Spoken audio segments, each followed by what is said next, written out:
Esto es La Entrevista con Raúl Valladares. El alto costo de la vida y el desempleo, más el alza progresiva en el costo de productos y servicios, son aspectos sociales y económicos del país que evaporan la paz en millones de hogares y que deben estar entre las urgencias a ser atendidas por el Congreso Nacional. Así lo puso de manifiesto la más reciente encuesta de opinión pública divulgada por la firma Sid Gallup el pasado mes de septiembre en el país. Ahí se identifican problemas cotidianos que preocupan a la comunidad nacional, como el crimen, la violencia, mala atención médica, poca calidad educativa, falta de agua potable, alto costo de la vida y el desempleo. Asimismo, un estudio reciente de la Facultad de Ciencias Económicas de la Universidad Nacional Autónoma de Honduras señala preocupantes niveles de desempleo abierto que repuntó en 2016 a su nivel más alto de 7,4%, ítem que en 2008 decreció hasta llegar a 3% y que en 2009 volvió a revertirse, excepto en 2012, donde de nuevo el desempleo abierto se contrajo pero repuntó en 2016 al ascender a la cuota más alta de los últimos 10 años. El registro laboral de la Secretaría de Trabajo desnuda a plenitud este grave problema nacional, al que cada año ingresan unos 140,000 posibles trabajadores que llegan a competir con más de 700,000 subempleados y otros 270,000 desempleados.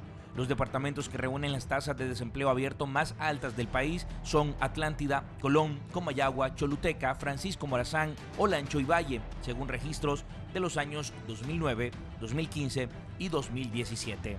Sin embargo, y tras superar la cresta de las reformas electorales con las que el Congreso Nacional modificó la estructura del Tribunal Supremo Electoral y del Registro Nacional de las Personas, ahora la población espera que los legisladores se centren en problemas sociales y económicos. En el paréntesis de las enmiendas políticas, el reclamo de falta de empleo, de mejores condiciones en el servicio de salud y educación pública no cesaron en las demandas de la población. Octubre refleja la memoria de las caravanas migrantes y mucho tiempo antes y de forma silenciosa, los más de 200 hondureños que a cuentagotas abandonan a diario el país buscando oportunidades de trabajo y seguridad en México y los Estados Unidos de Norteamérica. Eco de esa insatisfacción se dan en las protestas de los estudiantes universitarios o en el agresivo reclamo de locatarios de la central de abastos de Sula, que retratan una desesperación que llama a las luchas populares. El gobierno, de su parte, responde a la demanda laboral con proyectos como Plan 2020, que en 2018 permitió abrir 55,000 empleos y 110,000 más en 2018.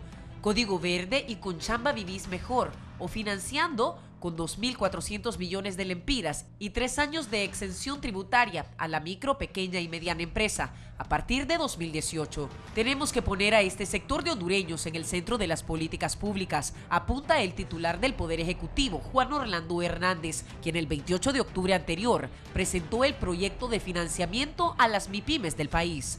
Con esto, el gobierno dispuso de 2.400 millones de lempiras para activar unas 12,000 empresas del sector social de la economía, micro y pequeñas empresas, acceder al programa Crédito Solidario para el sector. Incentivos que se han extendido desde el gobierno al sector privado, el cual desde 2018 dejó de pagar un tributo de 1.5 sobre sus ganancias, recursos que prometieron destinar para abrir miles de fuentes de empleo que el país aún espera ver.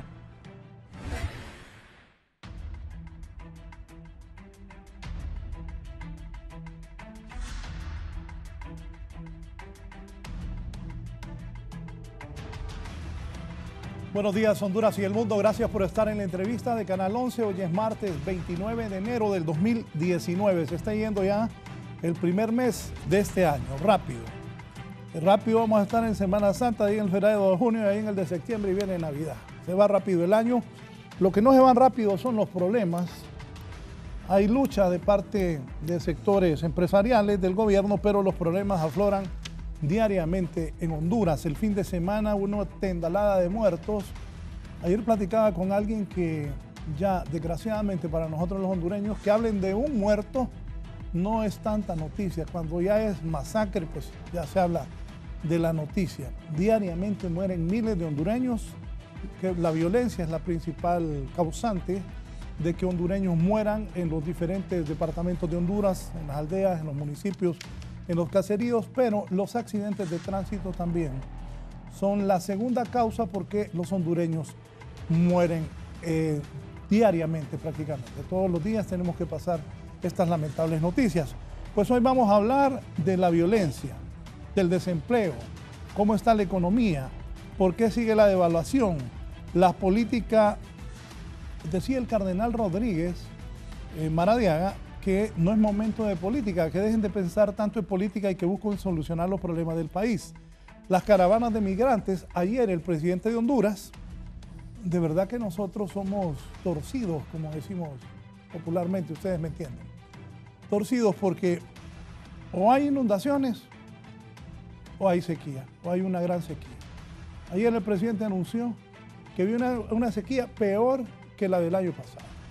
Pues traigo a 3 analistas, uno me va a hablar de por qué tanta muerte, de por qué tanto asesinato, por qué tantas masacres, que a pesar de que la policía agarra y agarra y agarra diariamente delincuentes y los meten al pozo. Bueno, ayer unas mujeres estaban reclamando allá en Ilama, Santa Bárbara, que ellas ocupan entrar al pozo, que ocupan ir a ver los maridos y que los dejen entrar a ver a los maridos. Pero también otros dicen, bueno, y estos no son delincuentes que han hecho daño, que han robado, que han matado, que han violado. Todas esas cosas se tienen que ver. Hoy traigo al jefe de la Facultad de Economía de la Universidad Nacional Autónoma de Honduras, don Henry Rodríguez. Bienvenido. Gracias. Buen día. Un gusto que esté acá. Un conocido sociólogo y analista como don Eugenio Sosa. Don Eugenio. Raúl, mucho gusto. Me alegra verlo. Mucho gusto. También está don Nery Ordóñez, que es abogado, es criminólogo, fue miembro activo de la Policía Nacional con un muy buen suceso y con un muy buen criterio de las cosas que pasan en cuanto a la violencia, al sicariato, la extorsión. Él como ex policía y ahora como abogado y criminólogo, pues es alguien que puede ilustrarnos qué es lo que está pasando. Bienvenido, don Nery. Señor, gracias. ¿Cómo definimos el rumbo del país? En términos generales, voy a preguntar a los 3 primero. Don Eugenio. Bueno, yo creo que hay algunas definiciones que se han venido haciendo. Algunos les han llamado como un país de las múltiples crisis.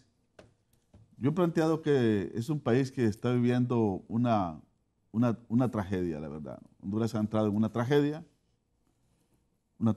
social, realmente lo que pasa, una tragedia política en buena medida, y quizás luego podemos profundizar, porque el problema de la política es que nos hemos quedado en el mundo de la pequeña política, de la baja política, que es la pelea descarnada por cómo se gana una elección, pero la gran política tiene que ver con cómo se conduce el Estado, que es el único que puede dirigir una sociedad y el único que puede establecer el liderazgo para combatir los grandes problemas.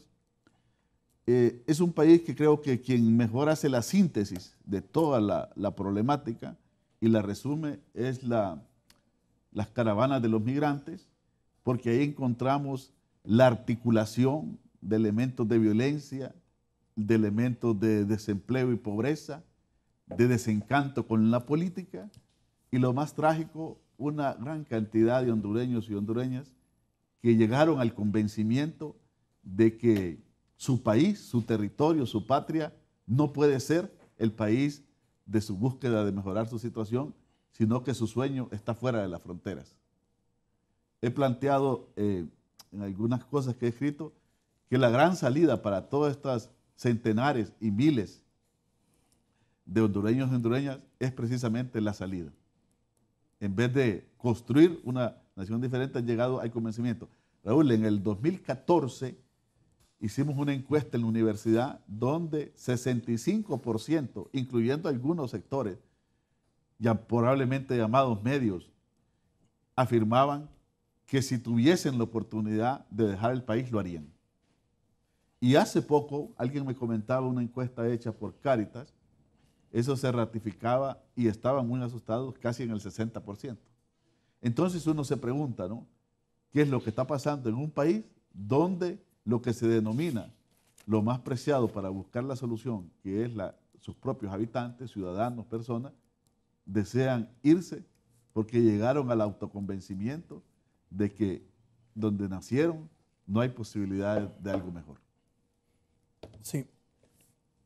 Como jefe del Departamento de Economía de la Universidad, licenciado Henry Rodríguez, ¿usted cómo ve el panorama en general el rumbo económico del país también? Bueno, la verdad es que vamos a tener un año un tanto difícil. No hay que ser pesimista, pero sí hay que ser realista. Hay algunos factores internos y otros externos que se conjugan y que nos pueden causar algunos problemas. Sentimos que todavía falta consolidar ese gabinete económico, hay mucha duda. Eso genera incertidumbre. Vemos que se están dando cambios en los ministerios.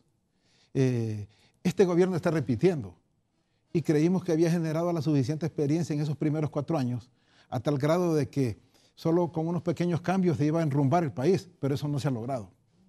Se sigue recurriendo a las comisiones y eso demuestra debilidad. Ya cuando una cosa se le va de mano al funcionario público, al ministro, y se recurre a una comisión, eso denota que hay cierta debilidad en el gabinete. Luego solo lo interrumpo. Marlon Tábora ha estado en el gabinete económico en los últimos 9 años en el país. Sí. Después, hace poco lo nombró el presidente como coordinador del gabinete económico y es embajador de Honduras en Washington. Esa parte todavía no la entiendo. ¿Quiere decir que el presidente del Banco Central y las otras autoridades que manejan la economía del país no están funcionando? ¿Cómo interpreta usted? Yo diría, no es que no funcionan, son excelentes funcionarios, muy experimentados, pero no tenemos, un plan de país. Estamos. ¿Y cómo es que son excelentes funcionarios? ¿Cómo son excelentes funcionarios Juan Atrel, que está en Washington? Que no sé cómo van a hacerse, era por alguna videoconferencia que se van a entender, pero ¿y el coordinador del gabinete por qué va a estar allá? Pero es que lo que ocurre, Raúl, es que todos los ministerios tienen sus planes, todos los ministerios empujan, pero no tenemos un plan que los integre a todos. Entonces, hay algunas cosas que se repiten, otras cosas que no se hacen porque no hay quien se encargue de ellas. Entonces, eso como que no tenemos un rumbo de país. Necesitamos un plan nacional de desarrollo, un plan que nos fije un objetivo nacional, una meta que todos entendamos. Y en el momento que nosotros entendamos esa meta, vamos a seguir ese rumbo. Eso no lo tenemos. Por eso decimos que hay una falta de consistencia todavía en el gabinete. Luego siguen las distracciones de la oposición. A diario se dan esas manifestaciones y cuando hay fechas especiales como la que estamos saliendo ahora, vemos las manifestaciones. Ayer mismo otra vez vamos a las calles. Eso ahuyenta la inversión. Eso genera estrés en los inversionistas. Y antes de traer el dinero a un país como Honduras se lo piensan. Luego el gobierno sigue en deuda en el combate a la corrupción. Tampoco vemos ahí que se hayan tomado las medidas claras, contundentes, y que se demuestre fehacientemente que se está reduciendo este fenómeno. Luego también está la incertidumbre de la negociación con el Fondo Monetario Internacional este año. Aunque eso va por buen camino, las variables macroeconómicas están saludables y creemos que en el transcurso de estos meses se puede negociar con el fondo, lo que es positivo para el país, porque eso nos abre una puerta para buscar recursos. Recordemos que el fondo es el que hace el aval para permitirnos acceder a recursos tanto de la cooperación bilateral como multilateral. Luego tenemos, este año va a ser de incertidumbre en los precios internacionales. Hay una caída en los precios del café, la misma aceite de palma, el azúcar, el camarón, el banano, van a la baja esos precios. Y luego los precios del petróleo que nos afectan tanto, se espera una subida para los próximos meses, que esperamos que no sea de mayor magnitud por esa intervención que hacen los Estados Unidos. Recordemos que los Estados Unidos son el mayor consumidor del mundo y que siempre están en esa pujante lucha entre la OPEP, Rusia y los Estados Unidos, uno por subir los precios y otros por bajarlos. Esperemos que las alzas no nos perjudiquen tanto, pero hay que estar atento de esto. Luego, los fenómenos naturales, sobre los que poco se puede hacer. La noticia de hoy día es que vamos a tener sequía, que primero nos va a afectar el fenómeno del niño, después la niña. Y sí creemos que el gobierno está haciendo lo correcto, se están adelantando, están haciendo planes, pero esa es incertidumbre. Contra la naturaleza muy poco se puede hacer. Se pueden hacer paliativos, pero esperemos que no sea tan contundente. Y entonces la única herramienta de planificación que realmente se ve clara en el país es el presupuesto. Cualquier cosa o intención buena o mala que el gobierno pretenda hacer, hay que leerla en el presupuesto, ¿no? Porque el presupuesto es la herramienta más clara para planificación. Entonces, ¿qué podemos concluir de todo esto? Que el gobierno sigue siendo el gran actor del desarrollo económico. aun cuando solo debería ser un facilitador, porque esa gran tarea de promover el desarrollo, de generar riqueza y generar empleo, debe de recaer en la empresa privada. Claro, pero el gobierno es el que tiene que coadyuvar, el gobierno es el que tiene que orientar con sus políticas públicas para que la empresa privada contribuya al desarrollo nacional. Y yo creo que ahí todavía nos hace falta, ¿no? Nos hace falta. En algunas ocasiones se ve que son más proactivos, que son más propositivos los empresarios privados que el mismo gobierno, aun cuando el gobierno es el que está obligado a generar esas políticas para orientar la economía. Sí. En el campo de los asesinatos, decía yo que, bueno, ha incrementado. Yo comencé el periodismo en 1988. No habían tantas muertes como ahora, ni masacres, ni armas. Ayer apareció un muchacho ahí con un montón de armas de grueso calibre. Todos los días meten presos mareros, pandilleros, extorsionadores, sicarios, pero siguen brotando más y más y más. Don Nery Ordóñez, ¿qué piensa? ¿Cuál es el panorama en este campo para los hondureños, para el país? Vivimos en un país... El otro día traje a la cúpula policial y me dijo que han bajado un 50% las muertes en Honduras. De repente eso es cierto, pero la percepción, que es lo que la gente entiende más, cree que la violencia en el país continúa, aunque me explicaban que ya Honduras no está ni entre los 10 primeros ciudades, ni Tegucigalpa, ni Comayagüela, ni San Pedro Sula, como de las 10 ciudades más peligrosas del mundo. Don Nery. Bueno, buenos días, licenciado. Estoy de acuerdo con el licenciado Henry Rodríguez en algún grado de crítica hacia la situación que hemos estado o que estamos pasando en los últimos días, esas múltiples crisis que el país tiene, imagínense sequías, hambre, falta de empleo, todo eso nos conlleva a un grado de delincuencia que muy difícil podemos comparar en épocas anteriores o 5, 6, 7 años atrás con las cifras que están sucediendo. Comparto en algún grado las bajas en los muertes múltiples, pero en un grado las muertes de impacto son, como dice su pregunta, impactan ante la sociedad. En nuestro país han empezado a levantarse una especie de alerta entre las mismas autoridades y la sociedad civil, porque en muchos de los casos los que están muriendo no son adultos, sino que prácticamente son jóvenes. El Observatorio de la Violencia en los últimos días del mes de diciembre del año pasado, del 2018, emitió un dato importante donde indicaba que un total de 26.403 jóvenes que no llegaban a esos 30 años de edad habían fallecido desde ser niños, jóvenes y personas entre esas edades.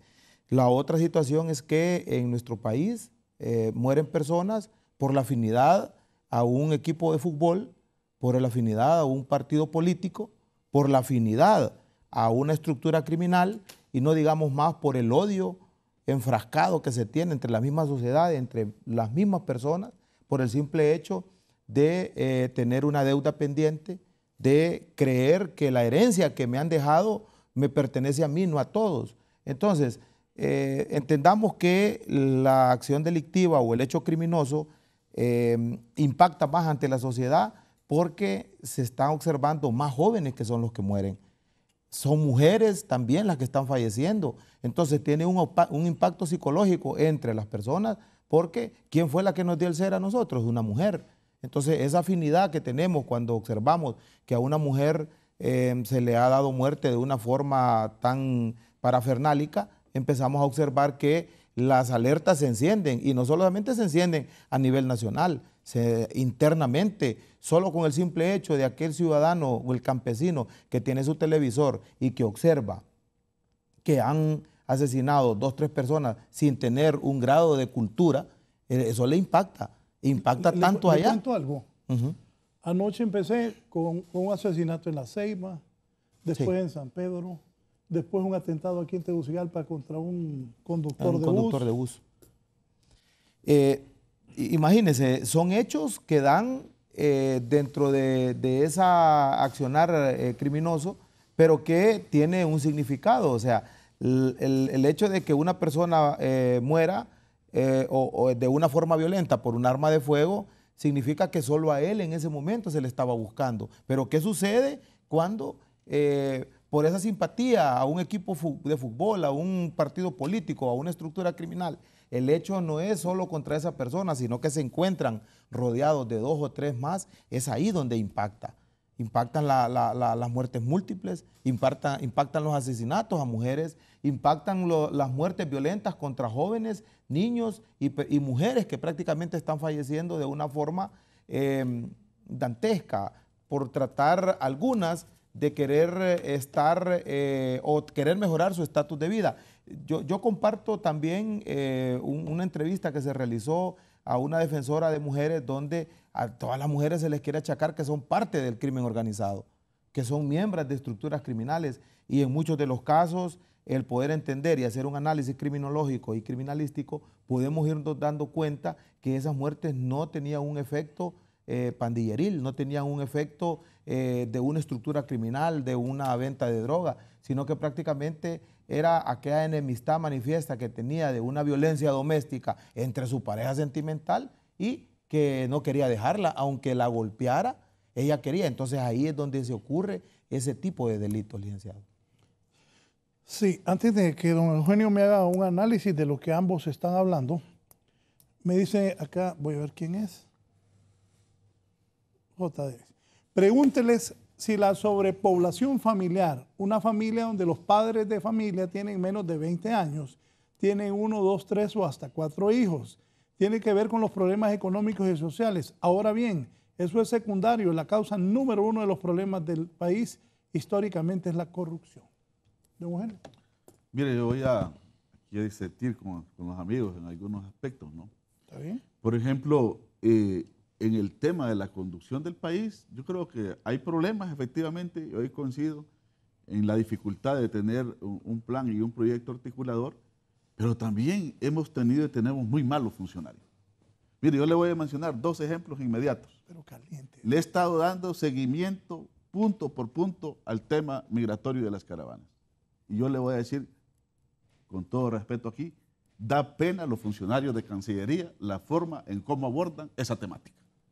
La ministra y la viceministra no pasan de criminalizar, empezaron acusando a una persona. Persona no. A Bartolo. A Bartolo, persona que conozco de muchos años. Nunca, ¿por qué no lo metieron preso si realmente tenían el gran responsable de ese fenómeno que apareció de la noche a la mañana? Punto 2, después se fueron por los coyotes y luego aparecieron unos coyotes diciendo que la caravana les había destruido el negocio porque realmente ya no podían mover a otra gente.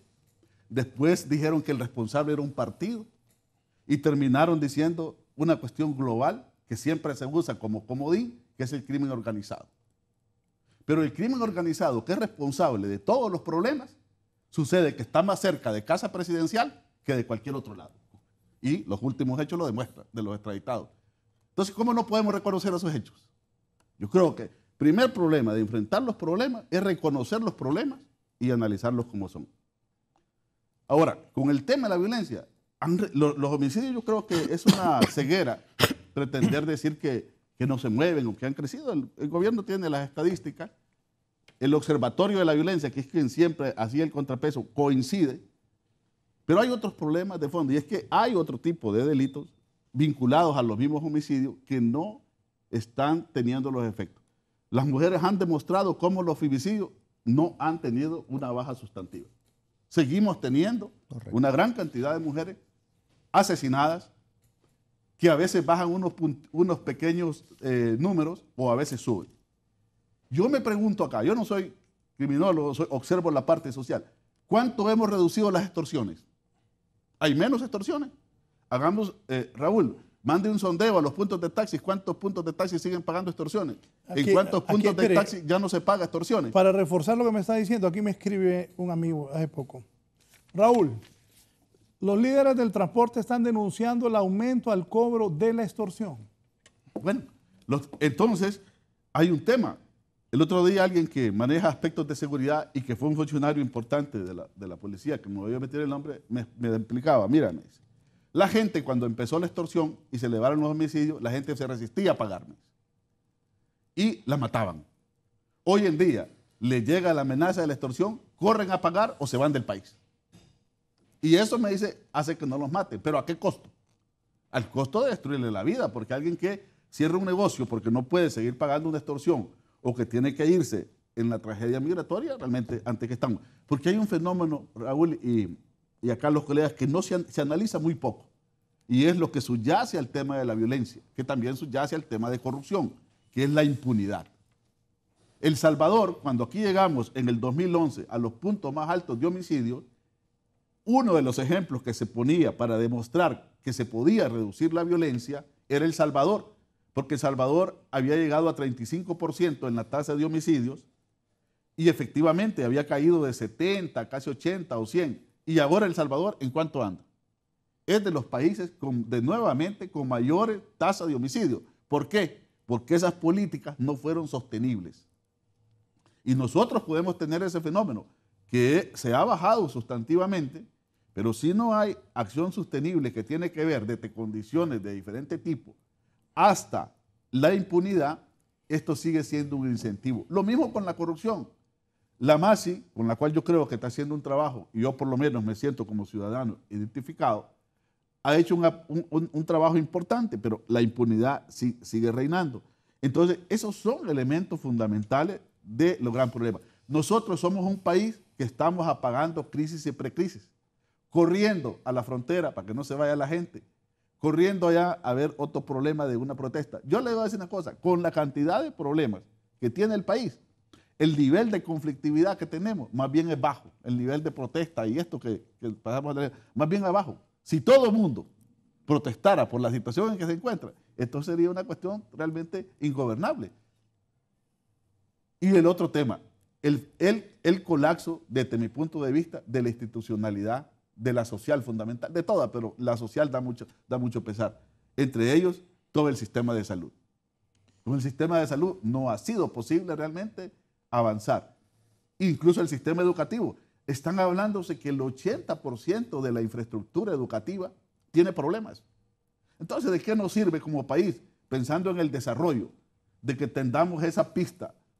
Está bien, sirve para el crecimiento económico, un crecimiento económico muy concentrador, poco distribuido, pero ¿a dónde vamos a ir con pistas de ese tipo, siguiendo haciendo pistas y las aulas cayéndose? ¿A dónde vamos a ir?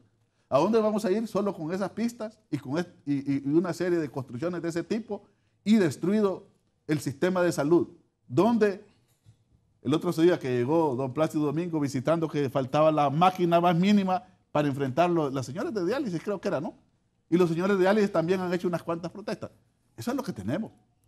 Y yo creo que a eso, si realmente no lo vemos como está, nosotros no vamos a contribuir tampoco a que se entienda de una manera diferente. Licenciado Henry Rodríguez, todo esto trasladado al tema económico, que también la gente dice, bueno, hubo un arreglo del salario mínimo, pero la gente todavía dice no, que la vida está carísima en Honduras, el dólar sigue disparándose, la moneda se está deslizando siempre, aunque hablan de un deslizamiento programado de las autoridades de economía. Todo lo que ellos hablan, ¿cómo es trasladado a la economía? Bueno, Raúl, todo pasa por el incremento de la población. Tenemos un gobierno para que busque el bienestar y el bienestar de las mayorías. Y el problema es que la población crece más rápido que la dinámica que tiene el gobierno. Entonces ahí estamos generando un rezago en la atención social, un rezago en la generación de puestos de trabajo, un rezago en la seguridad.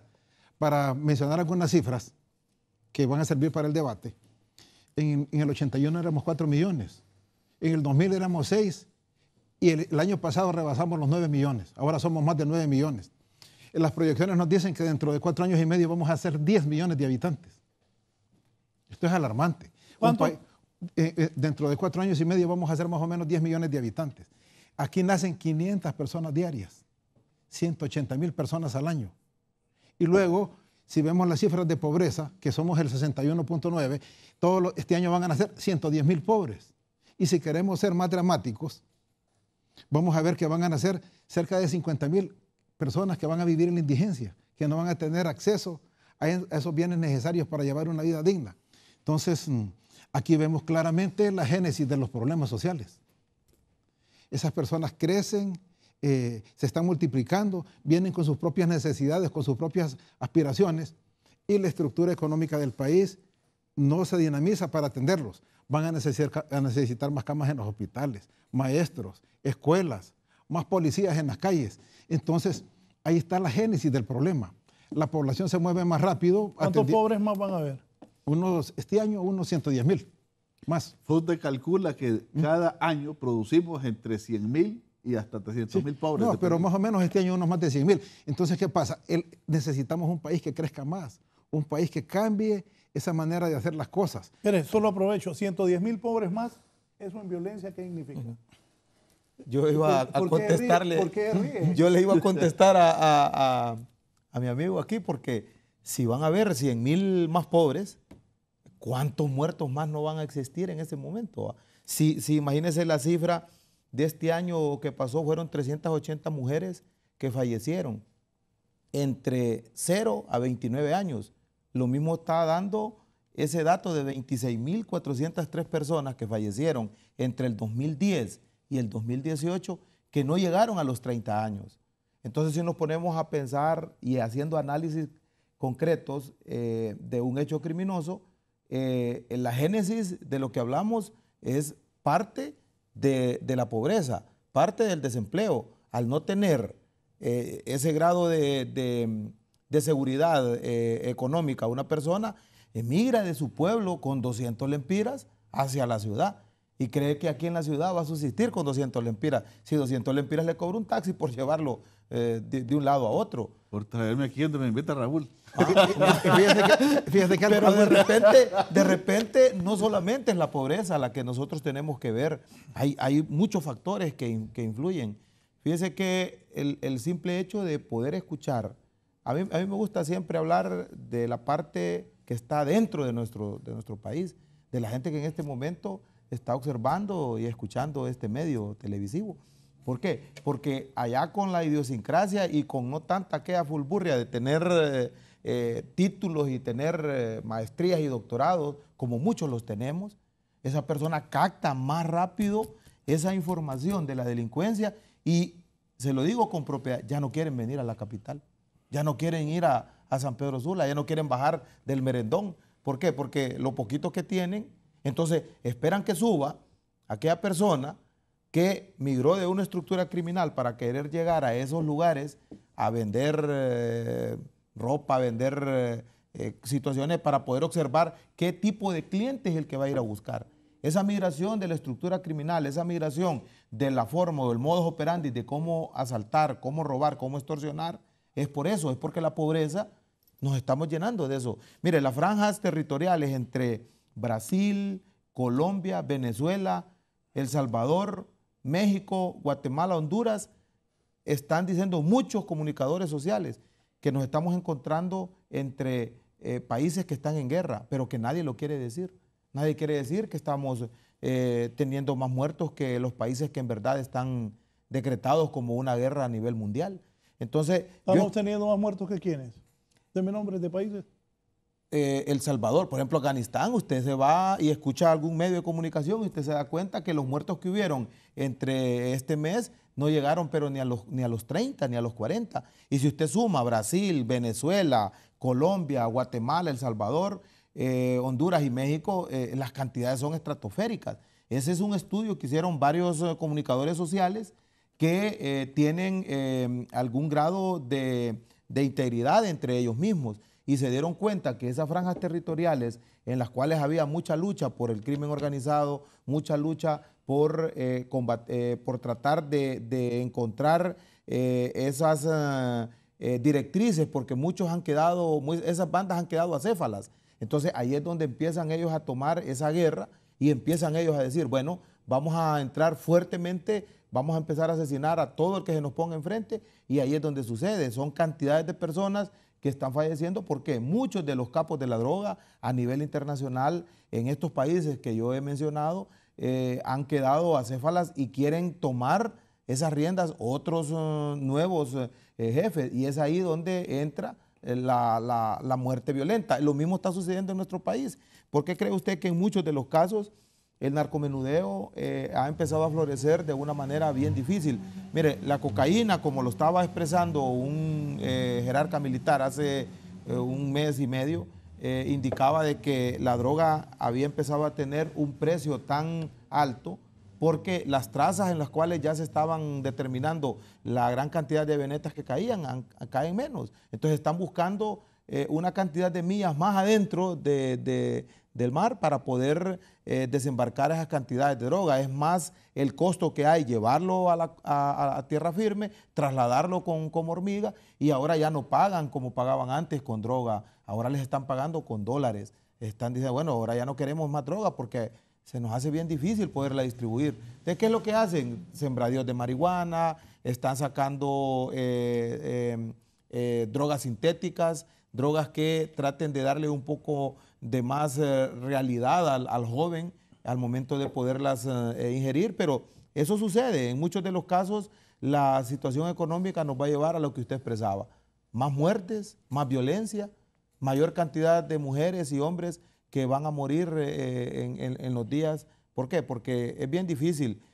Alguien expresaba, Raúl... Repítame eso. ¿Eso nos va a llevar a qué? Nos va a llevar a tener más muertes. Nos va a llevar a tener más muertes. O sea, no podemos decir nosotros en nuestro país que si 380 mujeres fallecieron el año pasado, no podemos nosotros determinar cuántas fueron las que fallecieron en el 2017. No podemos decir si superamos las estadísticas que teníamos en otros años, pero sí se puede decir que el Observatorio de la Violencia ha indicado, y que es el único ente oficial que podemos determinar. No podemos venir aquí a inventar una cifra o una frase que no tenga una validez estatal. ¿Por qué? Porque estamos incurriendo prácticamente en una falacia, estamos incurriendo en un delito, porque estamos infundando a la sociedad cifras que no están prácticamente autorizadas para poderlas dar. Un rápido comentario, oyó lo que dijo ese hombre. Sí, y lo preocupante es, Raúl, que ahora somos más urbanos que rurales. La población está abandonando el campo y se viene a la ciudad. Entonces está... Pero con miedo. Pero está fuertemente poblado Francisco Morazán, Cortés, toda esa parte de Lloro hacia el Progreso, Ceiba.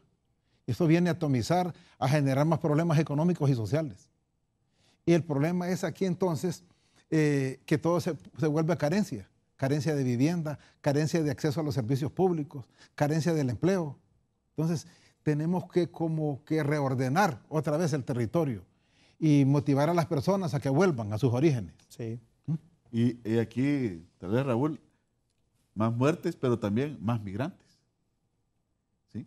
Porque el que no se queda buscando la sobrevivencia acá y enfrentándose a violencia y todo eso, bueno, sí, va a tener que emigrar. Le toca arreglar, porque lo que uno se pregunta en términos de efectividad, con estos datos que da Henry de la economía y que Fonde ha venido trabajando también, la pregunta es, ¿cuántas personas somos capaces, mediante un empleo digno, de sacar de la pobreza en 2019?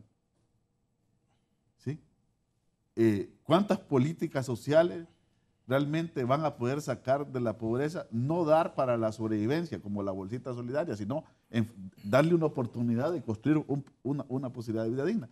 Allí más bien estamos en déficit. Mientras va aumentando. Es decir, nosotros en vez de enfrentar el gran desafío de estos problemas, nos hemos convertido en una sociedad de que más bien se ha convertido en un acelerador de esos problemas, ¿no? Porque los va cada vez incrementando. Usted mencionaba, Raúl, el tema de la devaluación, que esa cuentagotas y aparentemente no se siente. Pero mire, eso tiene un impacto. Por eso, pero dicen que es una devaluación controlada. Sí. ¿Pero controlada para quién? Si, por ejemplo... Es controlada para no dar la idea de que hay una gran, digamos, un shock de ajuste. Los tres que estamos aquí, los tres, por allá está Pamela al fondo, todos los compañeros, a todos nos afecta. Claro. Y mire, y todo eso va incrementando. No, definitivamente. Porque todo lo importamos. En la devaluación hay ganadores y hay perdedores, ¿no? Claro. Lo que sucede es que los ganadores son los exportadores. Y poquísimos. Porque cada vez que el Lempira se está devaluando, ellos están recibiendo más lempiras por sus dólares. Y como dice Eugenio, son muy pocos. Si los ponemos en la balanza, entonces estamos privilegiando a unos pocos y sacrificando a la mayoría. La pregunta que hay que hacernos aquí ¿es necesaria la devaluación? Esa es la gran pregunta. Y definitivamente desde el punto de la economía, desde un país muy abierto como el nuestro, dependiente y pobre, sí es necesaria. Si no tuviéramos devaluación controlada como la tenemos ahora, estaríamos peor. Somos un país muy abierto y fíjense que nosotros, más o menos, nuestro comercio se mueve arriba de los 10.000 millones de dólares al año. De esos 10.000 millones de dólares, el 34% se va vía consumo. 30% es para materias primas, 15% es para pagar los combustibles y el otro 15% es para la inversión. O sea, somos un país muy abierto y si no le ponemos freno a ese comercio, entonces estaríamos mucho peor, mucho más dependientes del extranjero. Y ese es el papel que juega la devaluación. La devaluación viene a motivar a los exportadores para que produzcan más, sabiendo de que cada vez que ellos manden sus productos al extranjero, van a recibir más lempiras y van a frenar esas importaciones, las encarece las importaciones y motiva las exportaciones.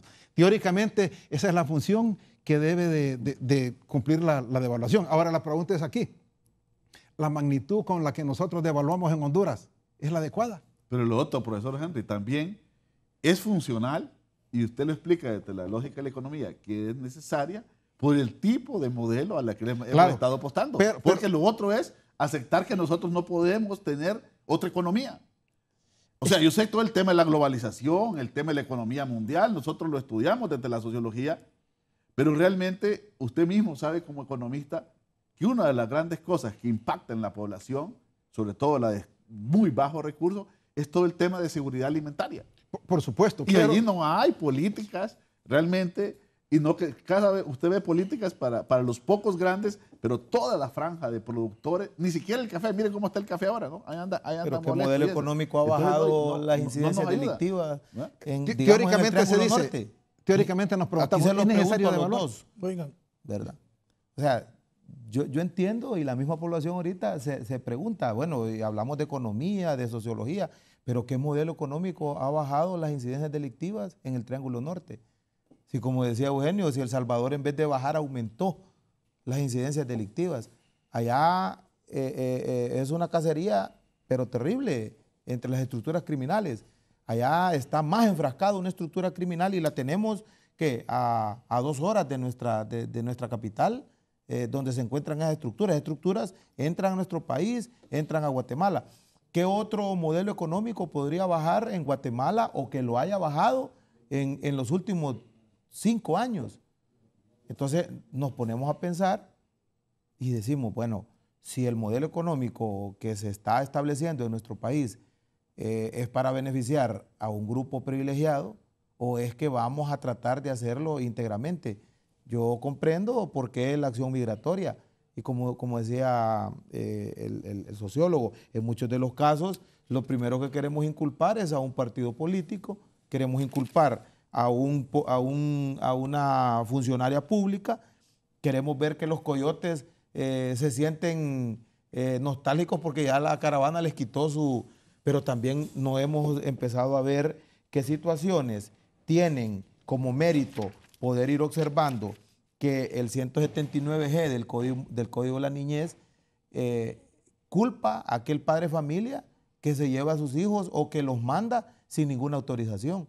Entonces, es cuestión de leyes, es cuestión de políticas públicas las que tenemos que implantar para poder ir buscándole una solución y que, si lo que nosotros hemos dicho aquí es algo ficticio que podría venir en los próximos años, como que la economía produzca una mayor cantidad de personas pobres y estas van a producir más muertos, entonces es momento en que nosotros, como usted como economista, como sociólogo y nosotros, yo como criminólogo y abogado, empezar a aportar esos criterios para que las políticas públicas puedan darle a este país, no seguir teniendo más muertes, porque aquí no es eso lo que tenemos, aquí sufrimos porque a cada rato vemos a una madre llorar porque mataron a su hijo. Solo un minuto, don Alejandro Padilla en Comayagua. Don Alejandro, buenos días.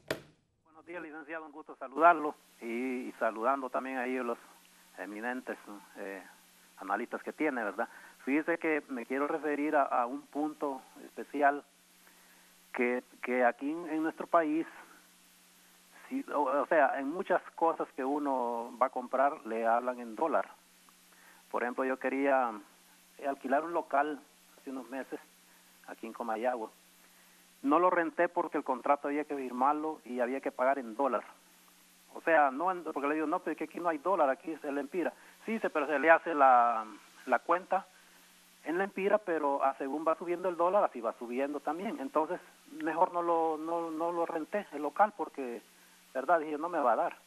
Entonces, yo pienso y quiero hacer la solicitud, verdad, que a través de los medios y todos los que tienen la facilidad, porque mira, esta llamada eso cuesta que caiga más. Entonces, que se le solicite al Congreso Nacional que hagan una ley de prohibir esa cuestión de que a uno le cobran en dólar, va a comprar un celular, es en dólar, va a agarrar un plan de celular, le cobran en dólar, todo va dolarizado, pero si uno produce, uno va a vender algo, no, ahí no le dicen, mire, se lo voy a pagar en dólar. O fíjese que yo tengo un local que lo rento a Tigo, el contrato fue inicialmente por $500, lo voy a decir así públicamente, por $500. Cuando liberaron esa, que dijeron que iba a subir, iba a bajar el dólar, pero que es mentira, sino que el dólar se va subiendo, el envío se va devaluando. ¿Qué hicieron los de Tigo? Nos botaron el contrato y nos bajaron $100, evitando de ellos, o sea, pagar más. Entonces, siempre al hondureño, al pobre, podemos decir, o de mediana y pobre categoría, lo van triando, lo van matando, le van matando la economía poco a poco. Entonces yo creo que debe haber una ley prohibir hablar de dólar. Si voy a comprar un vehículo, vale $1,500,000, pues sí, vale $1,500,000 de lempiras, pero que no me digan, mire que vale $100,000, mire que vale $80,000, y que mire que no veo que el empira, sí se lo voy a hacer en el empira, pero la cuenta lo voy a hacer según va subiendo el dólar, si va subiendo también la cuenta en el empira, entonces ahí nos tienen fregados. Entonces a mí me gustaría especialmente, o sea, que empecemos por ejemplo en esa cuestión, porque yo no sé, a los hondureños nos tienen como, no sé,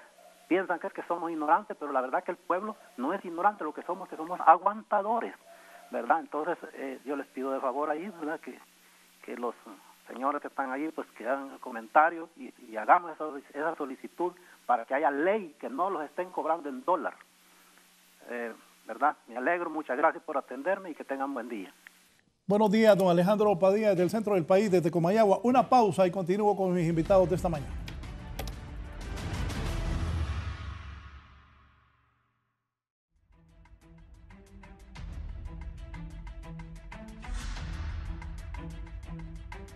Bien, continuamos en la entrevista. Recuerde, si usted va a salir, nos puede sintonizar en Radio Visión Honduras, 90.1 en Tegucigalpa, 90.9 en San Pedro Sula, en Tela, La Ceiba, el Litoral Atlántico, en la 105.5, en La Paz, Comayagua, Cihuatepeque, el Lago Yojoa, el Corredor Central, 93.5, y en la cálida Choluteca, en la 90.3.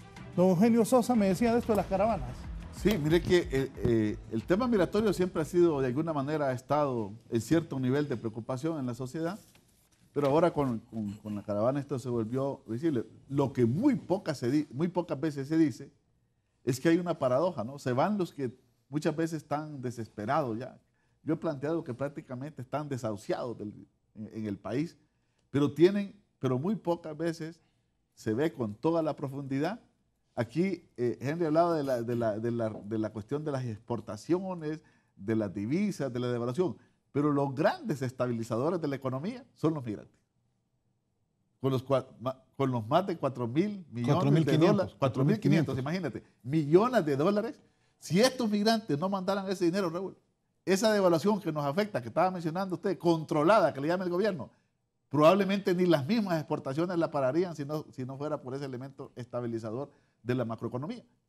Pero además, de paso, al irse, dejan de ser presión social adentro del país para pedir que el país cambie y dejan de ser presión social demandando educación, demandando salud, demandando alimentación y demandando todo tipo de servicios como energía, agua. Y todavía agréguele un dato más.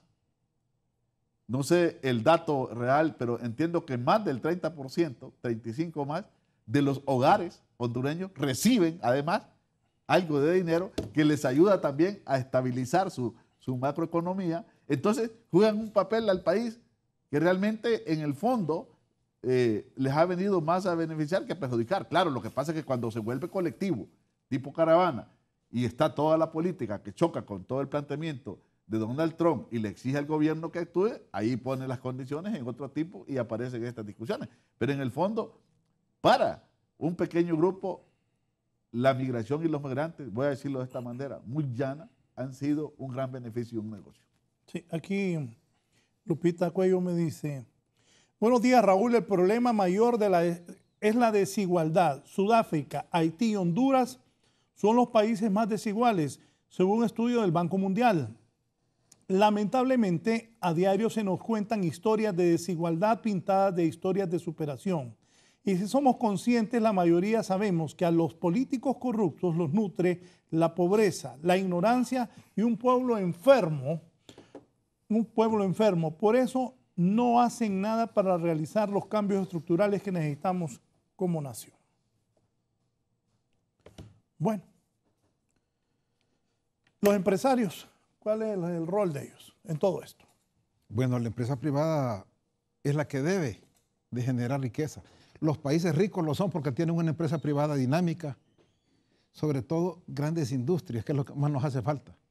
Tenemos una economía eminentemente primaria que descansa en el sector agrícola, que de paso hemos caído en cierto abandono en los últimos años en el mismo. Entonces, el empresario privado es el que responde ante las crisis, es el que genera empleo. Por lo tanto, hay que ceder ese espacio a la empresa privada, hay que generar políticas públicas para motivar la inversión, para aprovechar los recursos internos, porque la inversión, no es cierto tanto eso, que sí, la inversión extranjera es importantísima, pero también estamos desaprovechando los recursos internos. Fíjense esta cifra interesantísima, tenemos sobre liquidez en el sistema bancario, más de 60.000 millones de lempiras, y no hayamos qué hacer con ellos, porque no hay políticas públicas que generen confianza en el inversionista, que lo motiven a sacar esos dineros de los bancos y hacerlos producir. Allá tenemos campesinos, pequeños productores que carecen de recursos para producir y la banca los tiene. Entonces, ¿cómo buscar ese vínculo para que esos dineros produzcan? No estamos aprovechando una ventaja y esa ventaja es que las tasas de interés en los Estados Unidos todavía siguen bajas y que ahora no es fácil llevarse el dinero de estos países a los paraísos fiscales porque los investigan. Entonces, esos dineros se quedan en el país, pero no los aprovechamos. Pero entonces, ¿qué hacer? Pues yo diría motivar más a los empresarios privados. Ellos hacen su papel, pero siguen manteniéndose dentro de su mercado cautivo. Y el empresario privado, si no tiene competencia, él está mejor. Él está mejor porque juega con los precios, controla su calidad. Pero y lo que lo motiva es hacer lo que compita. El otro día estuve platicando con un empresario que es uno de los mayores generadores de empleo en Honduras. Y él me dijo que a él le preocupa la pobreza porque al momento que incrementa la pobreza, la delincuencia y los problemas para vivir en Honduras afectan también a los empresarios, a los muy ricos de Honduras. Muchos de ellos nos están viendo en este momento. A ellos también les afecta eso. Y algunos, fíjate, me sentí bien que ese empresario de San Pedro Sula, por cierto, que genera miles de empleos, me dijo eso. No, a mí me preocupa, Raúl, me dice. Quisiera ver qué hacemos más. ¿Sabes qué? Mire, hace como 2 o 3 años hubo un evento importantísimo entre economistas, perspectiva social y política. Y una de las conclusiones, después de muchos de deliberación, es que algunos plantearon, los empresarios debemos de tomar conciencia que no hay empresario exitoso, sostenible y a largo plazo en un país fracasado. Entonces, yo creo que en el momento alguien puede sentir que está haciendo dinero, porque hay un sector, yo creo que Henry como economista también muy bien lo sabe, hay un sector especulativo, financiero, que más o menos, bueno, cuando dice hay tantos millones, en algún lugar están también de quién son, ¿no? Es decir, allí sí, pero luego medianos, pequeños e incluso unos que han sido grandes tienen serios problemas, porque todos estos problemas de pobreza, inseguridad, extorsiones, también tienen un costo de que incrementan los costos de inversión, que le llaman los costos de desarrollo de los negocios. pero siempre golpea más a la gente que está en menores posibilidades, ¿no? La gente que está en la pirámide de la base de la economía. Entonces, ahí es importante que realmente se pueda pensar de manera diferente todo el tema de la inversión. Todo este tema de la inversión, siempre hablamos de inversión extranjera directa, y claro, es importante, lo decía el profesor Henry, pero realmente hay posibilidades de recursos que podrían aprovecharse mucho más. Pero allí es donde el Estado tiene que dar una contribución para mediar en estos capitales también por temor no quieren entregarse a ciertos sectores, ¿no? Claro. O si van a pagar, no van a pagar. Y el Estado puede jugar un papel importante para mediar en esas relaciones económicas. No es ni nada que se parezca a confiscar el dinero ni nada de eso, sino mediar en las tasas de interés o en servir de avales, etcétera, para ir hacia la base de una economía de seguridad alimentaria y todo esto que no se hace. Entonces falta trabajar eso, porque también hay estudios. Mira, imagino que se conoce, es uno de los últimos informes de desarrollo humano que se dejó de hacer, el último es de 2011, si no me equivoco, donde trabajó el tema de la inequidad. Entonces, cuando analiza la estructura de para qué hay dinero, préstamos, lo productivo es lo menor. Y ciertos rubros productivos mucho menor. El gran consumo es para que eso hay préstamo. Yo le aseguro que usted sale de acá, del programa, y seguro que lo vieron acá, le va a empezar a sonar su teléfono porque le van a ofrecer extrafinanciamiento. Hay dinero. Necesitan donde colocarlo. Pero, o lo extorsiona. Pero necesitamos que eso vaya al tema de la producción, de la productividad. Yo creo que más allá del café, que siempre se ha dicho que es uno de los productos más extendidos, más democratizados de la economía, no tenemos otro tipo de rubros que contribuyan a ese tipo de situación. Entonces, hay que ratificar esto. A largo plazo, de manera sostenible, no hay empresario exitoso o familia empresarial exitosa en un país fracasado. ¿Sabe por qué, Raúl? Porque puede estar con todos los millones, tranquilo. Pero ¿cómo la pasa una familia o un empresario, por mucho dinero que sea, cuando está pendiente que a su hijo lo vayan a traer a la escuela con grandes cantidades de autos blindados y escoltas por lo que le puede pasar? O que lo tiene que sacar del país para que esté más seguro y no pase lo que pasa a la mayoría de la población. Entonces, no es una vida realmente que podemos decir la que queremos para un país y que no la deberíamos querer ni sectores medios, ni sectores populares, ni empresarios. Neri. Bueno, yo creo que esto no solo lo estamos viviendo nosotros en Honduras, Raúl. Lo vive El Salvador, lo vive Guatemala y lo vive con mucho énfasis México, ¿verdad? Donde en muchos de los casos el empresario se ha sentido desprotegido porque ha tenido que cerrar muchos de sus establecimientos o empresas porque la extorsión se ha vuelto un modus operandi en este triángulo norte y específicamente ahí en México.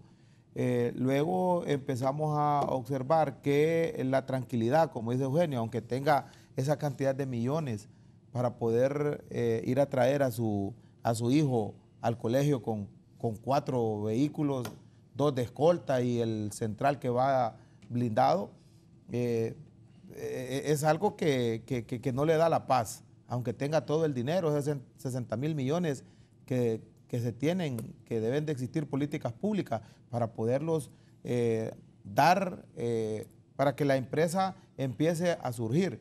El otro punto de vista es que no solo los empresarios millonarios sufren, Eugenio, aquí sufre hasta el que vende mantequilla libreada en el mercado, que pone una vitrina y que empieza a vender mantequilla, queso y quesillo, pero que de todo lo que gana va a tener que pagar algo silenciosamente. Ayer me encontré un amigo, entonces me dijo que él seguía viviendo en los Estados Unidos, mandándole dinero a su familia, y en eso después vino la señora, yo lo conozco desde que estábamos hipótesis, y que la señora había puesto en una casa que tienen, que él la pagó, había puesto una venta de ropa, pero que después le dijo que la quitara o le da miedo la extorsión. Sí. Es que el pequeño o sea, no es el hecho de que lleguen y que lo extorsionen, sino que el temor que tenemos. O sea, esto es como lo que estamos observando en los últimos días. Los medios de comunicación nos preguntan a los criminólogos, a los criminalistas, a todos los que somos críticos en algún momento de la seguridad del Estado y aquellos que damos declaraciones, ¿por qué las muertes han aumentado? Así que las muertes prácticamente no es que hayan aumentado, el impacto de esto que se lleva un medio de comunicación y que antes no miraban allá en lo recóndito de nuestro país, hoy ya prácticamente todas las personas lo observan. Entonces eso trae un grado de temor, un temor a que, bueno, vamos a poner un negocio entre los dos hermanos y que de repente viene uno y le dice, no hombre, mejor quitémoslo. Aquí no tardamos más en ponerlo para que nos vengan a dañar, aunque nunca lleguen, pero sentimos el temor.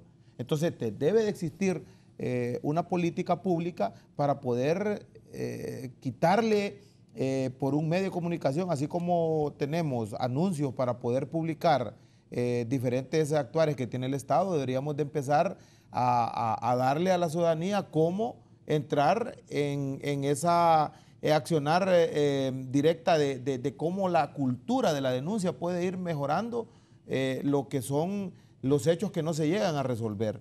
La cultura de la denuncia es algo que deberíamos de tenerlo ya. Mire, Costa Rica, pero es que, hace años, Raúl. Eri, la gente tiene mucho miedo todavía de esa cultura de la denuncia.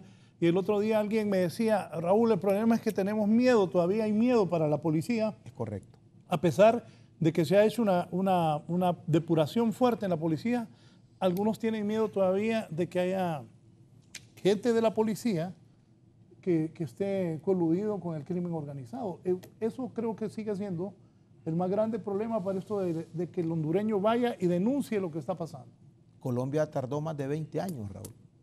Y se lo digo con propiedad. 20 años. Más de 20 años el querer y todavía tiene esas secuelas.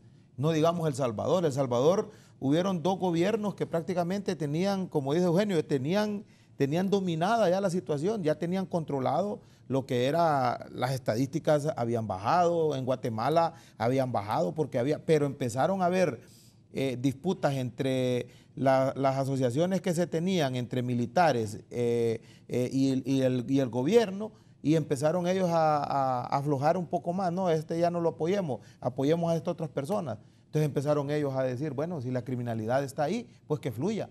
Lo mismo sucedió en El Salvador. Existió una política que bien o mal pudo haber detonado menos crímenes en ese país, donde era aquella famosa convenio que se tenían entre las maras para no poder seguirse matando entre ellas. Entonces, pero lo politizaron. En nuestro país lo que ha surgido son políticas públicas o estrategias que han permitido mejorar la investigación. Yo se lo digo con propiedad, nosotros trabajamos con las uñas, Raúl. Usted recuerda bien, mire, si las uñas era decirlo, se trabajaba con la yema de los dedos.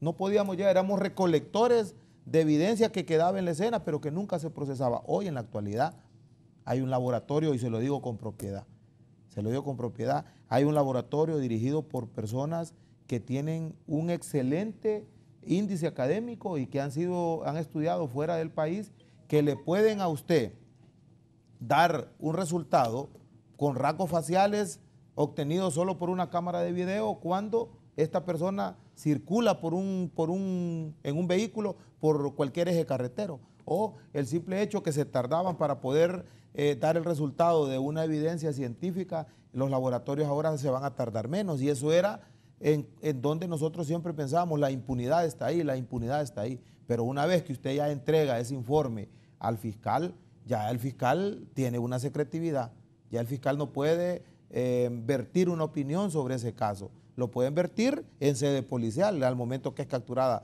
la persona. Se sospecha que este es copartícipe de la estructura criminal tal. Se sospecha que fue por pelea de territorio, se sospecha que fue por el narcomenudeo.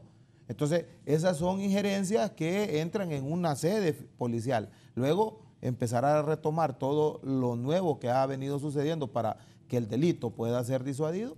Es importante decirlo. Bien, voy a hacer una pausa. ¿Qué impacto tiene en el clima de inversión, el nivel de impuestos que se paga en Honduras? Todo lo que mis invitados de esta mañana, el jefe del Departamento de Economía, don Henry Rodríguez, de la Universidad Nacional Autónoma de Honduras, don Eugenio Sosa y don Nerio Ordóñez han planteado esta mañana al volver.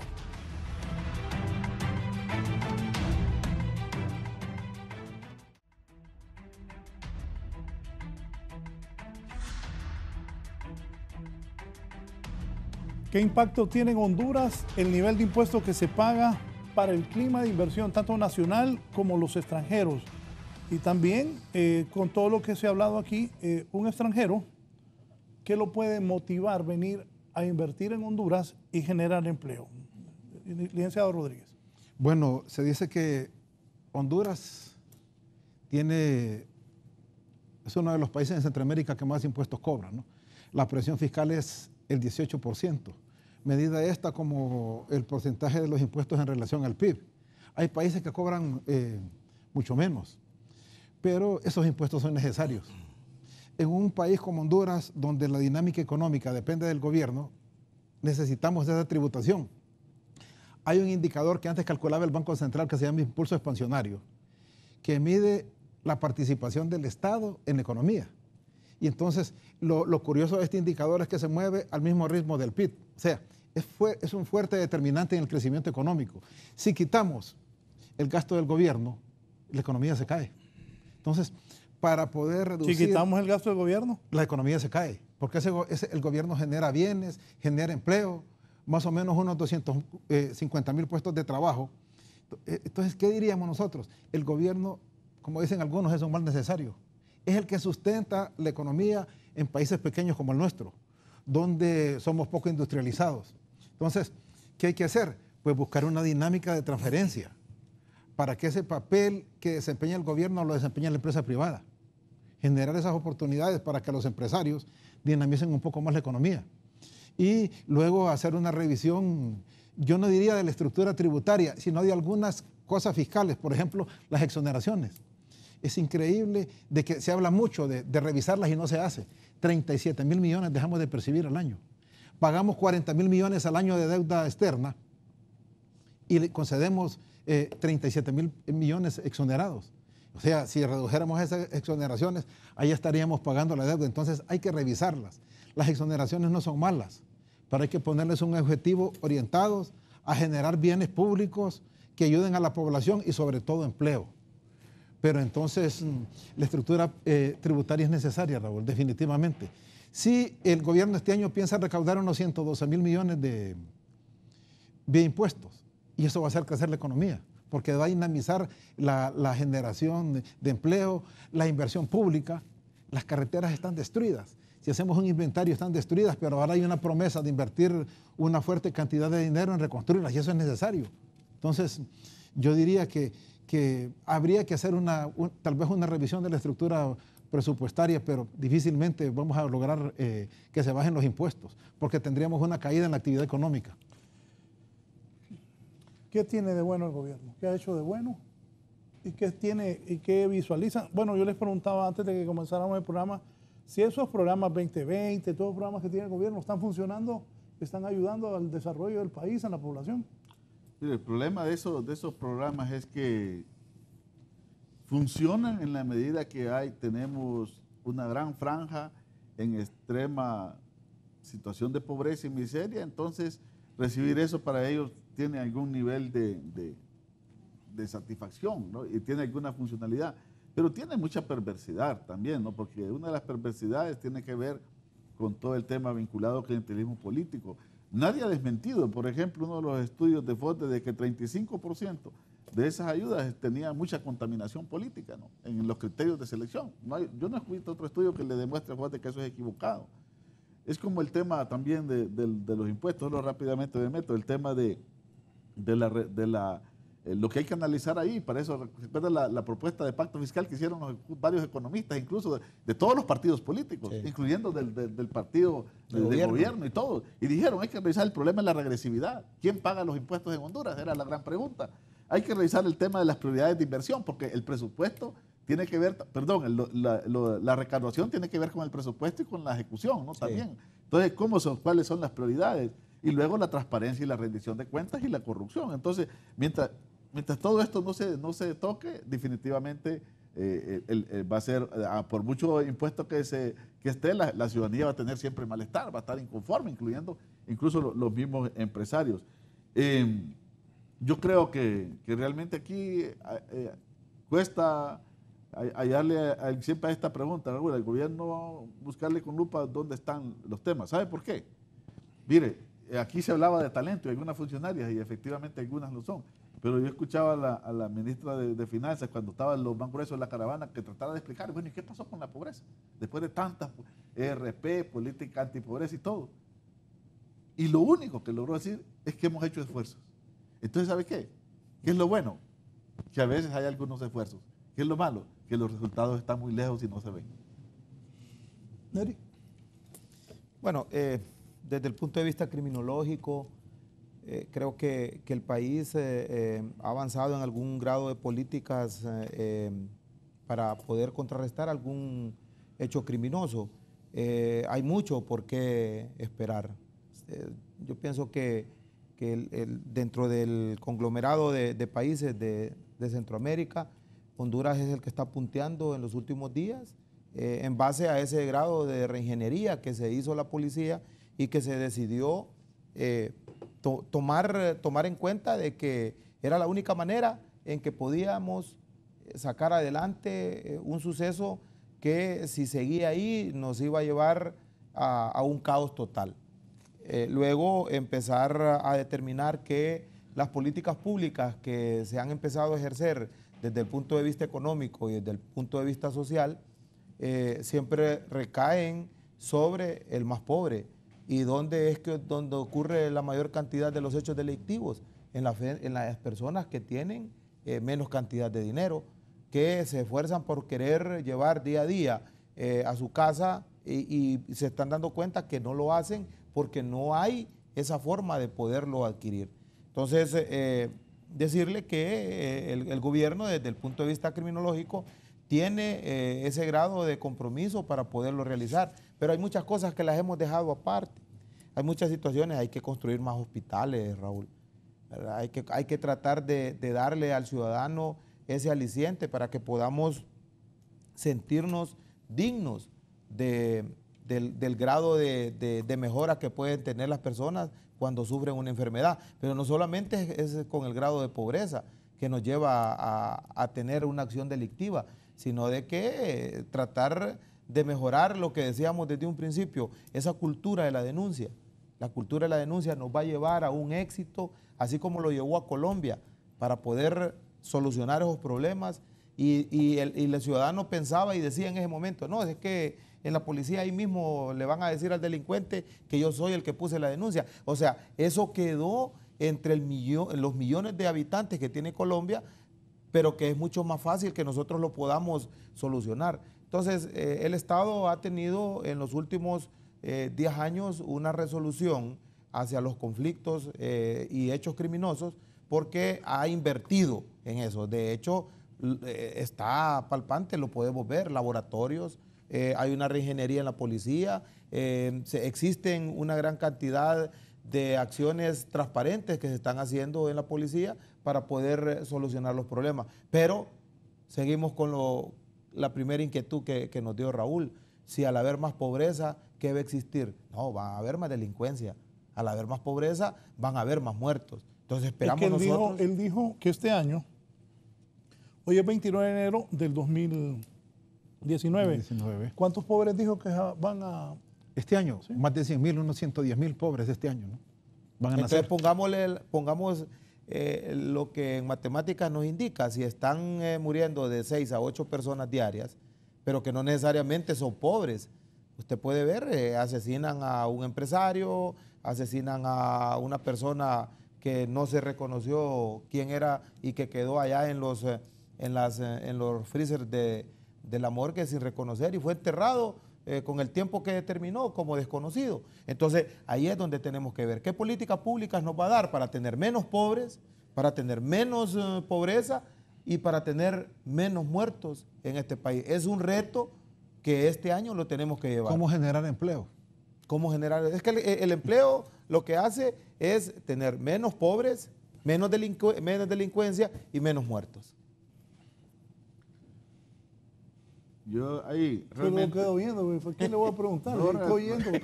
realmente, mire, aquí empezó criticando el tema, usted Raúl, de que hay gente que dice que solo estamos en la política.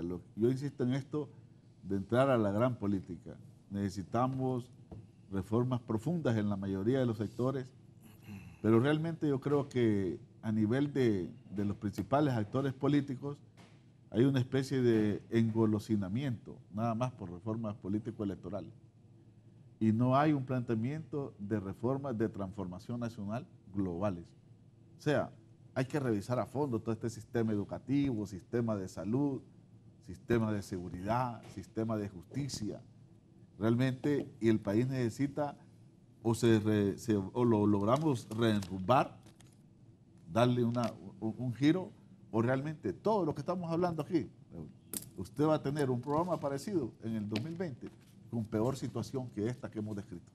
Un plan integral de desarrollo. Bueno, yo tengo años, pero años de escuchar ese tal plan de nación. O sea, no solo en este gobierno, ni en el gobierno anterior, ni en el de Pepe, ni en el de Mel. Tengo años de oír del plan de nación. Y es necesario. Lo tenemos, pero no se implementa. Y se ha desarrollado. No. No le digo, En Honduras lo escucho desde antes de Maduro. Es que han habido dos grandes iniciativas, la del 70, Plan Nacional de Desarrollo, y luego se retoma en este siglo, se retoma el plan de Nación, Visión de País, que tiene cosas interesantes, porque es integral y piensa en el desarrollo de todo el territorio, que es lo que necesitamos. No concentrar los esfuerzos solo en las ciudades, pero está abandonado, Raúl. Necesitamos motivar para regresar. No es que los gobiernos no hagan nada. El problema de Honduras es que es un problema estructural, histórico. Una manera muy tradicional de gobernar, atendiendo la coyuntura, lo que pasa todos los días. Tenemos que salir de ese esquema y pensar en un plan de largo plazo. Y las bases ya están dadas. Yo creo que hay que hacer una revisión, retomar las cosas buenas que tiene ese plan y mejorarlo. Con esos planes de nación, que se hacen pensando que los va a ejecutar otro. No hay actores, no hay liderazgo, porque un plan es nada más un instrumento. No, claro, por supuesto. Y la pregunta es, ¿quién lo va a asumir con responsabilidad? Y hay uno que otro vividor que gracias al plan de de nación está en todos los gobiernos. Sí. Pues exacto, pero realmente... Pero no se ha retomado, no se ha puesto en ejecución. ¿Sí? O sea, El plan de nación en sí, en el papel, hay muchas expectativas. Hay muchas expectativas. Ver desde el punto de vista económico, social, desde el punto de vista de seguridad. Pero si no se le da el espacio al gobernante para poderlos cumplir, entonces también es lo que dice él, solo se hace por quererlo hacer, para poder indicarle a la ciudadanía, mire, trabajamos en este proyecto para dentro de 15 años, un ejemplo. Como se lo dictó Costa Rica. Costa Rica en el 50 le apuntó a la educación, Raúl. Le apuntó a la educación. Mire, sacó aquellas cantidades de dinero que tenían para esto, para lo otro, y dijeron, ok, el 65% del dinero que ingrese a este país va a ir a la educación. Y mire lo que tiene Costa Rica en la actualidad. Desde 1946, 47 le apuntó a la educación y ya tienen 50, casi 65, 70 años que la educación de Costa Rica, comparada con la de nosotros, nos lleva como 10 años luz. Usted dijo algo importante, darle el espacio al gobierno, pero no solo es de espacio, es de recursos. Ah, claro. Por eso es que en un plan de esto tiene que ser integral, involucrar gobierno, sociedad civil, la Pero cooperación si internacional. Estamos peleando. La cooperación internacional, salir de ese esquema político que nos absorbe el día a día, ¿no? Correcto, es esquema político, pero explíqueme, usted que es economista. Ayer cuando estaba dando la noticia me puse a pensar, o sea, la sequía va a ser más fuerte que el año pasado. ¿Cómo quedamos? ¿Cómo está el país? ¿Cómo están los productores? ¿Qué están pensando? Me imagino que el presidente está buscando cómo contrarrestar esto, pero imagínese cuando se habla de una sequía peor que la del año pasado. Pero no va a haber producción. Y va a afectar todo el corredor seco. O está inundado el país o hay una sequía terrible. Y son fenómenos naturales, pero sin embargo ya se está pensando en tomar algunas medidas, ¿no? Se está adelantando, que es lo que no se ha hecho otras veces. No me vayas a salir con los israelitas, porque vos también lo vengo viendo hace 20 años. Son cosas mucho más prácticas que van a hacer aquí, ¿no? En algunos momentos habrá que llevarle comida a esa gente, ¿no? Hay que pensar en ello también, porque si no tienen agua no pueden cultivar. Pero se está planificando aprovechar esos momentos de lluvia, porque el problema de este fenómeno es que va a ser inestable. Se plantea que primero viene el niño, que es sequía, y un aumento de calor, y después que viene la niña con mucha agua. ¿Sabe la irregularidad de nuestra geografía? Raúl. Nosotros tenemos unas mentalidades tan reducidas, porque todo esto del cambio climático, toda esta cuestión errática de inundación y sequía, eso es algo que va a estar ahí, difícilmente va a cambiar. Siempre, ¿no? Sí. Va a cambiar. Eso ya lo saben. O sea, desde que es alguien precandidato, ya debería saber que ese es un problema de Que país. se va a estar dando. Pero entonces, como dice, yo creo que lo ha graficado bien Henry, dice, están pensando. O sea, siempre estamos pensando cuando los problemas vienen y ya se desbordan. O sea, nosotros tenemos una velocidad de los problemas realmente que van casi como en autopista entre los gobernantes. En términos literales, andan en siglo XIX, en carreta, en su pensamiento de cómo enfrentar los problemas. Y en una autopista. Y los problemas van en una velocidad de siglo XXI. Ese es el gran problema. Además de la falta ¿y eso por qué? Por muchas razones. No solo tiene que ver con falta de talento y conocimiento, tiene que ver mucho con falta de fíjese que no hay esa vocación realmente de ir al gobierno para realmente salir como un reformador o un transformador, ¿no? Con el simple hecho de ser presidente y tener esa banda, bueno, antes decíamos 4 años, ahora con esto que se abrió de la reelección ya no sabemos, ¿no? La verdad, pero con eso ya está la gran trascendencia. Conclusiones, licenciado Henry Rodríguez, para los hondureños que pasan pendientes de la economía. No, que tenemos que tener fe en Honduras. El recurso más valioso que tiene este país es la población. Este país no es pobre, como se dice mucho, que nos pintan en las cifras como un país pobre. Este es un país rico, con mucho potencial, con el 62% de pobreza, eso sí es cierto, ¿no? Pero entonces los hondureños lo demuestran, los hondureños que están en el extranjero, ese millón que está afuera, sustenta esta economía con sus remesas. Y los que están dentro tienen gran potencial, Raúl. Lo que hay que hacer es buscar las oportunidades. Y si Trump saca una buena cantidad de ese millón, ¿qué nos va a pasar? Bueno, que ojalá que no. Ojalá que no se dé. Ojalá que no se dé, pero los hondureños tenemos potencial. Hay que buscarle oportunidades a los hondureños. Es capaz, lo ha demostrado.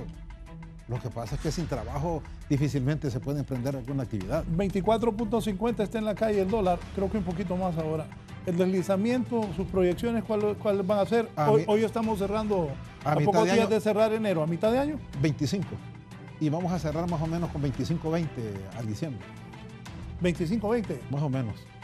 Mire, yo no soy economista, pero creo que ahí los cambistas van a subirle más. Como lo dijo Eugenio, tenemos la bendición, diría yo, de que las remesas están sustentando esta economía. No creemos este año que esas remesas bajen. Caigan. Sí, que caigan. Se van a mantener. Entonces, eso nos da relativa tranquilidad. Gracias por la invitación. No, gracias por haber estado aquí. Neri, van a haber más muertos, se va a bajar, el gobierno asegura y estuve a los jefes policiales que el índice de criminalidad ha bajado en Honduras. Y eso es cierto, ya no nos ponen entre las 10 ciudades principales como más peligrosas del mundo, ni San Pedro Sula, ni Tegucigalpa. También, eso sí he visto, que mucha gente que aparece muerta ahí en masacres, se les vincula a extorsión, narcotráfico, pandillas. Para este año, ¿cómo vamos a estar en este tema? Fíjese que hemos llegado a tener 40.5 muertes por cada 100.000 habitantes, según el Observatorio de la Violencia. Yo creo que con fe en Dios y con las autoridades que están dirigiendo la Policía Nacional, el Ejército, el mismo gobierno, va a bajar.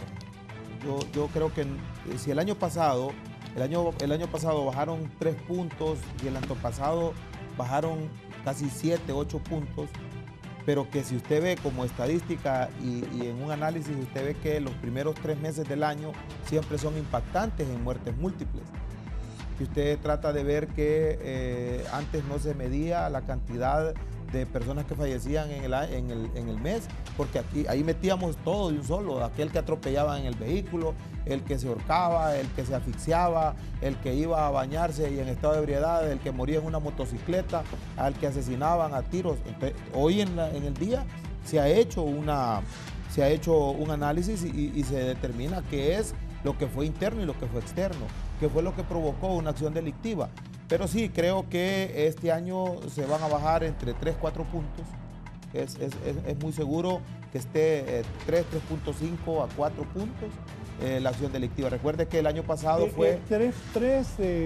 4.5, ¿qué significa en números reales? O sea, en porcentaje. Estaría bajando aproximadamente entre unos 36, de 35 a 36 personas que están falleciendo por cada 100.000 habitantes diaria. En el concepto, si lo ve, si mueren 6, 7 en un día, y se multiplica y se suma. Ahí hay una regla de 3 que al final viene dando una acción internacional que lo ha permitido que la Organización Mundial de la Salud lo determine. Luego, esas acciones son porque en muchos de los casos 2017 fue un año que se atacó estrictamente a las estructuras criminales, narcotráfico, extradición, destrucción de pistas, y se está haciendo prácticamente un esquema en el cual permita que este año que viene, el próximo y los subsiguientes baje más esa estadística, porque ya se va a tener un mejor control de cárcel, un mejor control en las investigaciones, se va a tener mayor énfasis en las acciones delictivas desde el punto de vista científico, lo cual eso no lo teníamos. Eso nos permitía que hubiese mayor impunidad, pero que en la actualidad eso es lo que va a dar. Tratar de decirle a la ciudadanía que esas cantidades de personas que se pretende tener en análisis criminológico, que son menos que las que se tuvo el año pasado, viene a favorecer la paz y la economía y a la misma sociedad de nuestro país. Gracias al abogado Nery Ordóñez, criminólogo también. Cerramos con el licenciado Eugenio Sosa. Mire, aquí de lo que se ha hablado aún con todos los problemas de la economía, se ha hablado de que va a mantener la estabilidad económica, va a crecer más del 3%, el 3% creo que son las proyecciones, con un modelo altamente concentrador, desigual. El presupuesto tiene proyectado recaudación de más impuestos, con un gran problema, ¿no? Que lo social no se ve que es prioridad. Y la educación, tenemos más bien regresión, en salud también tenemos regresión, pero bueno, ahí están unas comisiones en las cuales incluso hay unos amigos, vamos a ver si esas comisiones logran servir para algo en un estado colapsado. Gracias. Gracias a usted. No, muy interesante. Gracias a las personas, no puedo leer todos los mensajes, y también le voy a recordar a la gente, yo puedo leer mensajes, pero la gente tiene que entender que no se debe insultar a nadie, que hay formas de decir las cosas sin el insulto, sin denigrar a las personas. Eso me refiero, porque hay veces que quieren que uno se refiera a otras personas, entonces les pongo yo, si digo lo que usted me dice, me van a demandar a mí y no a usted. No es que no quiera leer los mensajes. Pasen buen día, gracias. Que estén bien.